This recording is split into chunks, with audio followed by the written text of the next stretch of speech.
केंद्र व प्रदेश में काबिज भाजपा सरकार के विरुद्ध रोष प्रकट करते हुए किसानों ने जमकर तंज कसे हैं। किसानों ने भाजपा सरकार से कहा है कि किसान विवाद नहीं चाहता है। उन्होंने कहा कि अगर सरकार को विवाद चाहिए तो किसान अपने हक के लिए विवाद को भी तैयार है। किसानों ने 10 सूत्रीय मांगों को महापंचायत के माध्यम से सरकार को चेताने का काम किया है। शनिवार को शहर के राजकीय इंटर कॉलेज के मैदान में सैकड़ों ट्रैक्टर, बस एवं छोटी गाड़ियों के माध्यम से हजारों की संख्या में किसान महापंचायत में शामिल हुए। वहीं किसान मजदूर संगठन के राष्ट्रीय अध्यक्ष ठाकुर पूर्ण सिंह भी दर्जनों ट्रैक्टरों के काफिले के साथ नगर की हृदय स्थली शिव चौक पर पहुंचे एवं भगवान शिव की परिक्रमा करते हुए आशीर्वाद लिया। तो वहीं पूजा अर्चना के बाद ठाकुर पूर्ण सिंह का काफिला महापंचायत में शामिल हुआ।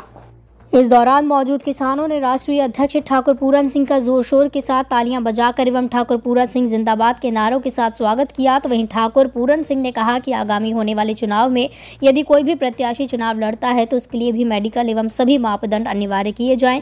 उन्होंने कहा कि प्रत्याशी को चरित्र प्रमाण पत्र के साथ नामांकन कराया जाना अनिवार्य किया जाए।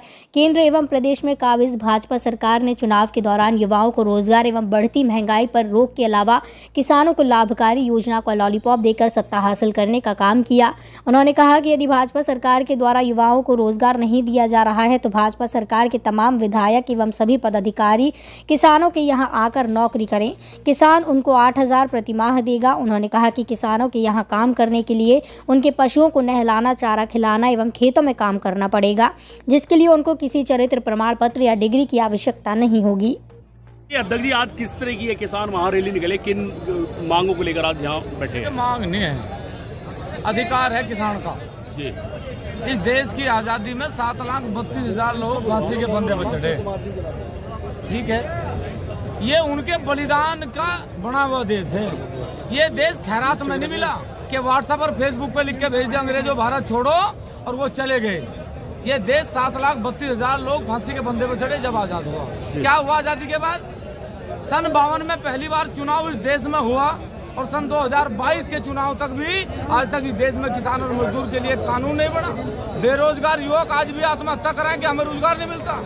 ये पंचायत नहीं है, ये संवाद है सरकार के साथ। या सरकार ने ट्रैक्टर ट्रॉली पे बंदिश लगा दी है। क्यों लगा दिया भाई? मतलब क्यों लगा दिया ट्रैक्टर ट्रॉली पे पाबंदी? अभी MiG-21 मतलब गिर गया, उसमें जवान मारे गए देश के। रेल के बड़े बड़े हादसे देश में हुए, बसों के बड़े बड़े हादसे देश में हुए, मोटरसाइकिल पर युवाओं की जान जा रही। क्या सरकार सारी चीज बंद कर देगी? मात्र किसान को शोषित करने के लिए, इसका शोषण करने के लिए इस तरह के कानून सरकार तानाशाही में दिखाना चाह रही। ये कानून हम न बर्दाश्त करेंगे और न स्वीकार करेंगे। किसान के ट्रैक्टर इसी तरह चलते रहेंगे। सरकार के गलत कानून को कभी स्वीकार नहीं। कितनी मांगे हैं आज आपकी और सरकार से? मांग तो 1 लाख है। ऐसे एक मांग 75 साल में पूरी नहीं हुई। एक अधिकार आज तक किसान मजदूर को नहीं दिया गया और जब तक ये सरकार किसान मजदूर को अधिकार नहीं देगी, जब तक इस तरह देश में आंदोलन होते रहेंगे और सरकार के साथ सड़कों पे किसान अपनी बात को रखता रहेगा। उद्देश्य क्या निकलेगा सर आज इसका? उद्देश्य तो सन 2024 नजदीक है, पहले भी लिखा जी, नहीं लिखा का कुछ ना जी। आप कह रहे हैं कि सरकार से संवाद करेंगे, क्या अब तक संवाद नहीं होया? सरकार के साथ आप लड़ाई नहीं करेंगे? अरे हम कह रहे हैं कि यदि सरकार के साथ संवाद हो जाए, संवाद करने के लिए कौन है भाई? हमने जनप्रतिनिधि चुना, एक विधायक, हमने जनप्रतिनिधि चुना, एक सांसद, और वो किसके साथ संवाद करेंगे? जनता के साथ। और वो विधायक और MP जब कोर्ट उसी सदन में उनके लिए 2.5 करोड़ से 5 करोड़ की निधि हो जा तो वो तालियों से स्वागत करेंगे। और जब किसान की फसल के मूल्य की बात आवेगी तो वो लोग मौन होकर बैठ जाएंगे उस सदन में। इसलिए संवाद अगर होता तो विवाद नहीं होता। इसलिए सरकार संवाद करे, नहीं तो विवाद भी होगा। ठाकुर साहब, आपने अभी कहा कि 2024 में सबक सिखा देंगे, 2022 में भी यही कह रहे थे आप, तब भी बीजेपी की सरकार बनी। ये बात समझ लो, हम नहीं कह रहे थे, जो किसान कह रहा था ना। किसान तो आप भी हो ना। हम उड़ जाओ ना भाई, हम कह रहे, हमने नहीं कहा। अगर हम अब क्या कह रहे ना तो ये समझ लो कह रहे। अगर सरकार लाइन पे नहीं आवेगी तो एक्सीडेंट सरकार का भी होगा, ट्रैक्टर का ही नहीं होता। तो 2024 में सबक सिखाने के लिए बैठे हैं? अरे बिल्कुल। अगर हम कह रहे हैं इन मुद्दों पे सरकार यदि गहनता से चिंतन नहीं करेगी तो 100% सबक सिखाएंगे। अच्छा ठाकुर साहब, कांग्रेस महासचिव राहुल गांधी पदयात्रा पर है, क्या समझते हैं, समर्थन देंगे या कांग्रेस आपकी बात मानती है तो किस तरह? सुनो तो हम क्यों समर्थन देना किसी राजनीतिक आदमी को? जी। हमारा क्या मतलब है समर्थन देने का? हम दोनों कह राहुल गांधी और ने 57 साल सरकार चलाई, 57 साल में कानून नहीं बने, बीजेपी भी नहीं मुद्दों पाई थी, बीजेपी ने कानून नहीं बनाए। एक बार लिहाज नहीं आती इन व्यक्तियों को। अरे हमें ताज्जुब हो साहब, हमें एक चपरासी की नौकरी यदि सरकार दे, ध्यान से सुने साहब, एक चपरासी की नौकरी यदि सरकार दे तो उसका चरित्र प्रमाण पत्र बना इस देश में। उसे कुछ नहीं करना, घंटी बजानी और बेचारे को पानी पिलाना, उसका चरित्र प्रमाण पत्र, उसकी क्वालिफिकेशन। इस देश में एक जवान जो मात्र एक राइफल लेकर बॉर्डर पर खड़ा होगा, उसका फिजिकल होगा, फिर उसकी डॉक्टरी होगी, फिर उसकी छाती नापी जाएगी, फिर उसकी लंबाई नापी जाएगी। अरे दिल निगड़े कर लिया क्या? ऐसे भी आए हुए? अरे बात तो सही कह रहा, पर तू सुन तो नहीं रहा सही बात।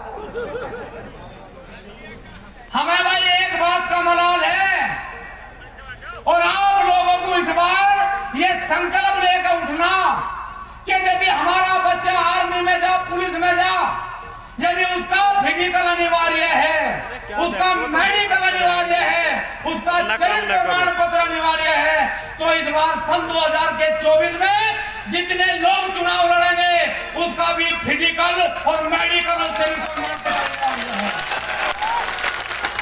खबर बन के भाई अधिकारी हमारे बीच में है। जैसे हमारा एक नियम है कि एक पर्चा जिस अपने पैसे पे हम छपवाओ है, अपने पैसे पे दिमाग लगाओ है, और वो पर्चा न जाने कितने दिनों तक अधिकारियों के हाथ में हम पकड़ाओ है, तो आज उसी परंपरा को दोबारा निभाते हुए एक पर्चा और पकड़ावेंगे। हमें नहीं पता उसका समाधान होगा नहीं होगा, लेकिन हम एक बात कह सके, ये संवाद की पंचायत है। अगर अब भी नहीं बदला तो फिर विवाद भी होगा। हम राजगुरु सुखदेव भगत सिंह के वंशज हैं। हमने ये आजादी आंदोलन और फांसी के फंदे चूम के ले रखी। हमने व्हाट्सएप पे लिख के नहीं आजादी ली। हमारा निवेदन है कि अधिकारियों को बुलाओ, उन्हें वो पर्चा दो और उन्हें कहो कि यदि हो सके सरकार और आपके बीच में कहीं अब भी इस देश के अन्नदाता के प्रति, इस देश के मजदूर के प्रति और इस देश के बेरोजगार के प्रति यदि आपके मन में आज कहीं संवेदना है, तो हम चाहते हैं कि आप परिवर्तन करें। हो गई है पीड़ पर्वत-सी, अब पिघलनी चाहिए, अब हिमालय से कोई गंगा निकलनी चाहिए, और सिर्फ हंगामा खड़ा करना मेरी आदत नहीं। अब मैं चाहता हूं कि ये तस्वीर बदलनी चाहिए, ये तस्वीर बदलनी चाहिए। सहज है त्यागना तिरिया मोह। आदमी माया का भी त्याग कर दे, सहज है त्यागना तिरिया मोह। औरत का भी त्याग कर दे, और मान बड़ाई ईर्ष्या ये त्यागने दुर्लभ हो। सरकार और नेताओं के मन में से अभी ईर्ष्या गई नहीं। वो चाहती है कि किसान हमेशा कर्जदार रहे, इस देश का युवा हमेशा बेरोजगार रहे, और जब 5 साल के बाद चुनाव आवे तो हम बड़े सहजता के साथ कहें कि यदि हमारी सरकार आई तो हम तुम्हारा कर्जा, हमारी सरकार आई तो हम बेरोजगारों को रोजगार देंगे। वाह भाई वाह, जितने इस सदन में लोग बैठे सारे बेरोजगार, और हमें रोजगार देंगे, कमाल की बात। हम कह रहे सरकार को 4,500 विधायक हैं, 800 MP हैं, जब भी इनका जी हमारे डांगरों घास करने का करे तो 8,000 रुपए महीना सब आ जाए।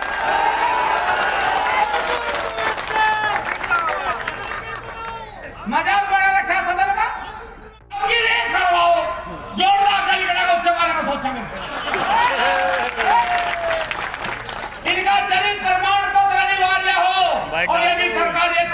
बढ़ती साहब, तो आप अपनी सदन में पास करो ये कानून कि बिना चरित्र प्रमाण पत्र के अब किसी को वोट नहीं देंगे। ऐसे तो नहीं करते। अधिकारी आपके बीच में है। हम आज बोलना नहीं चाह रहे थे क्योंकि हमें 2 महीने हो गए बोलते बोलते। यहां जितने लोग बैठे शायद हम सबके पास तक पहुंचे। जिला सहारनपुर हो, जिला मुजफ्फरनगर हो, जिला बागपत हो, बदायूं से लेकर सहारनपुर तक, और हरियाणा और पंजाब से लेकर उत्तर प्रदेश के हर गांव से पश्चिम के आज किसान और मजदूर और बेरोजगार आए।